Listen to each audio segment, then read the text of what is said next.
విద్యార్థులు పాఠశాల దశ నుండి ఒక లక్ష్యాన్ని నిర్దేశించుకొని ప్రణాళిక, నిబద్ధత ఆయుధాలుగా చేసుకొని జీవితంలో అత్యున్నత స్థానాన్ని అందుకోవాలని, సేవాభావాన్ని అలవరుచుకొని సమాజానికి వీలైనంత సహాయాన్ని అందించాలని పడాల సూర్యప్రసాద్ పేర్కొన్నారు. స్థానిక శ్రీనగర్ ఆదిత్య పాఠశాల 41 వసంతాలు పూర్తి చేసుకున్న శుభ సందర్భంలో ఉత్సవ్ 2K25 పేరిట పాఠశాల వార్షికోత్సవం ఘనంగా జరిగింది.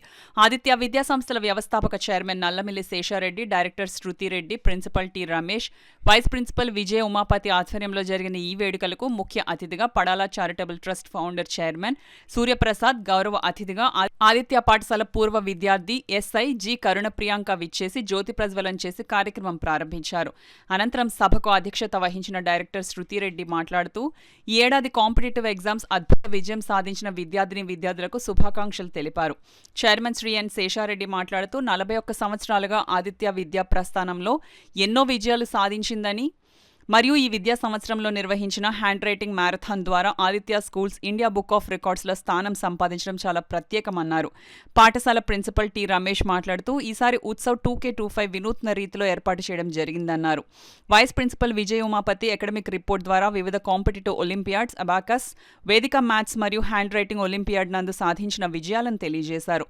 ముఖ్య అతిథి పడాల సూర్యప్రసాద్ మాట్లాడుతూ విద్యార్థులు పాఠశాల దశ నుండే ఒక లక్ష్యాన్ని నిర్దేశించుకొని ప్రణాళిక మరియు నిబద్ధత ఆయుధాలుగా చేసుకుని జీవితంలో అత్యున్నత స్థానాన్ని అందుకోవాలని మరియు సేవాభావాన్ని అలవరుచుకుని సమాజానికి వీలైనంత సహాయాన్ని అందించాలని కోరారు. జి కరుణ ప్రియాంక మాట్లాడుతూ తన కలను సాకారం చేసుకునేందుకు ఆదిత్య ఒక మంచి వేదిక అయిందని అన్నారు. విద్యార్థులు క్రమశిక్షణ కలిగి ఉండాలని సూచించారు. అనంతరం విచ్చేసిన అతిథుల చేతుల మీదుగా విద్యార్థులకు బహుమతి ప్రదానం జరిగింది. ఈ సందర్భంగా విద్యార్థులు చేసిన సాంస్కృతిక కార్యక్రమాలు అందరినీ ఎంతగానో అలరించాయి. సుమారు 6 గంటల పాటు జరిగిన ఉత్సవ్ 2K25 కార్యక్రమం ఆద్యంతం ఉత్సాహభరితంగా ఎంతో స్ఫూర్తిదాయకంగా జరిగింది. ఈ కార్యక్రమంలో సుమారు 2000 మంది తల్లిదండ్రులు మరియు విద్యార్థులు, వారి బంధువులు పాల్గొన్నారు. అనంతరం chairman Nallamilli Seshareddy, director Sruthireddy, principal T Ramesh, vice principal Vijay Umapathi, ముఖ్య అతిథి Padala charitable trust founder chairman Suryaprasad, గౌరవ అతిథిగా ఆదిత్య పాఠశాల పూర్వ విద్యార్థి ఎస్ఐజి కరుణ ప్రియాంక, పాఠశాల విద్యార్థులకు, వారి తల్లిదండ్రులకు ఈ సందర్భంగా తమ శుభాకాంక్షలు తెలిపారు. అక్కడ సుమారు 25,000 మంది విద్యార్థులతోటి ఆ సంస్థ అభివృద్ధి చెందింది.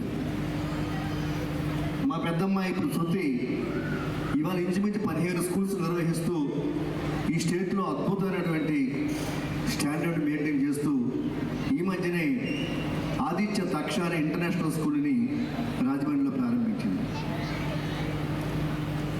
మా చిన్న కొడుకు దీపక్ జూనియర్ కాలేజ్ చూసుకుంటేనే ఒక సాఫ్ట్వేర్ కంపెనీని ఆమ్స్టర్డామ్ అంటే అమెరికాలో, దుబాయ్లో, కాకినాడలో స్టార్ట్ చేయడం జరిగింది. అలాగే చిన్న కోడలు డాక్టర్ షుగర్, అమ్మాయి డాక్టరు.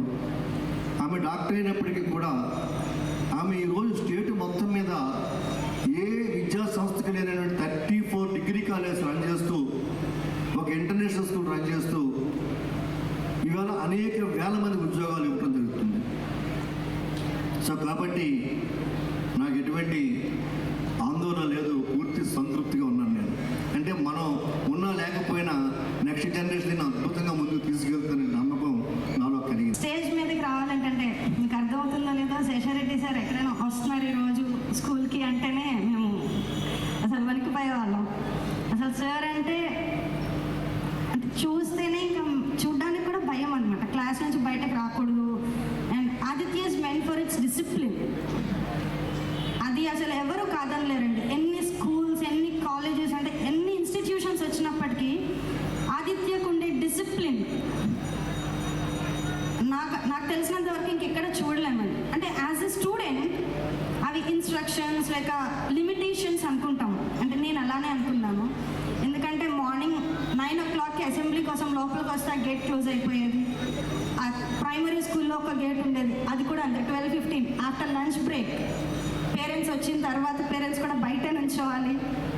టైం అయిపోయింది, మా పిల్లల్ని పంపించండి, మేము లేదా ఊరు వెళ్తున్నాం, మా పిల్లల్ని పంపించండి అంటే టీచర్స్ అసలు ఎలా చేసేవారు కాదండి. ఎందుకంటే నేను లోపల నుండి వచ్చిందాన్ని మా పేరెంట్స్ కోసం. టైం అంటే టైమే. నువ్వు లేట్గా వచ్చావా స్టూడెంట్ బయటే, నువ్వు త్వరగా వచ్చావా పేరెంట్ బయటే. అంటే టైం అంటే నువ్వు టైం లోపు వస్తే లోపలికి వస్తావు స్టూడెంట్ అయితే, పేరెంట్ అయితే టైం అయిన తర్వాతే లోపలికి వస్తావు. ఏం మాట్లాడుతున్నావు? నీకేమైనా మతిపోయిందా? నేను ఏం చేస్తున్నా అర్థమవుతుందా? రోజు రోజుకు 2-3 సార్లు బట్టలు కుట్టుకుంటున్నాను కదా, మీ అమ్మ అక్కడ ఏం చేస్తుంది? కిరాణా సామాన్లు అమ్ముకుంటుంది కదా.